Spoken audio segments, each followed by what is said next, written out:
Today we're going to be talking about mapping and transformation in your migration process.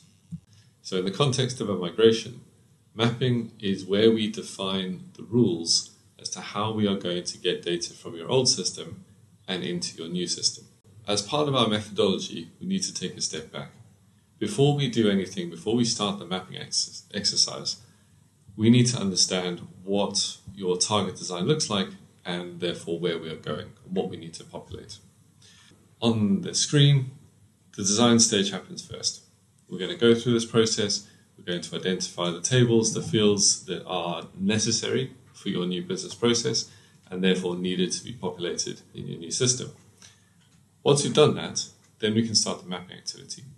So the mapping activity is going to describe exactly how we are going to get the data to populate your new system. Whether that means retrieving it from your old system, applying defaults, applying value mapping, and I'll show you examples of this in a second. But the mapping is the documentation, right? This is the rules, this is the logic that we're going to apply to get the data in the right format so we can load it into a new system.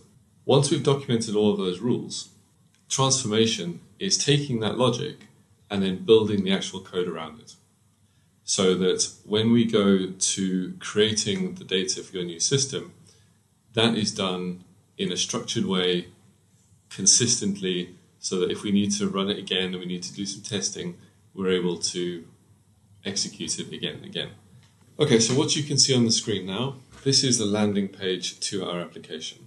So here we've got all of the different components, the catalog, the quality, the construction, but we're going to be focusing on the mapping in the migrate component. Okay, so now we're on the mapping page. And on the left-hand side, you can see all of the different projects that we're working on. And on the right-hand side here, you can see the different data sets.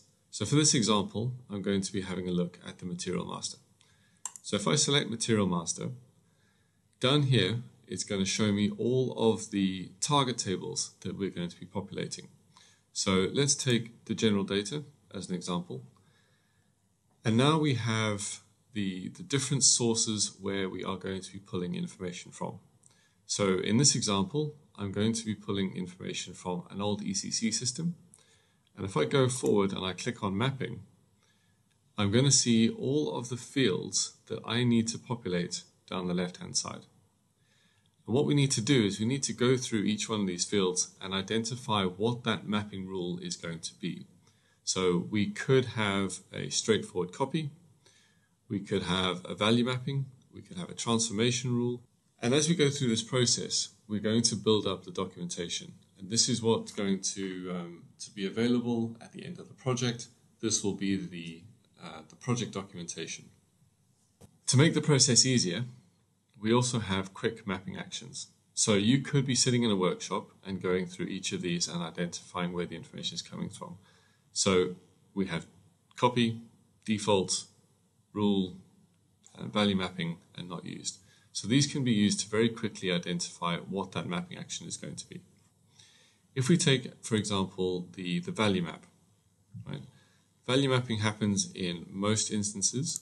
And if we click on this record, the material type, what it's going to show us is the list of the legacy material types you had in your old system and what they are going to be mapped to or called in your new system. So we go through this, we will eventually have all of the mapping rules documented, all of the value mapping complete, and then the next step is to take this information and convert it into transformation code. And this code is then going to be run, it's going to take the data from your old system, it's going to apply the rules, it's going to convert it into your new target structure.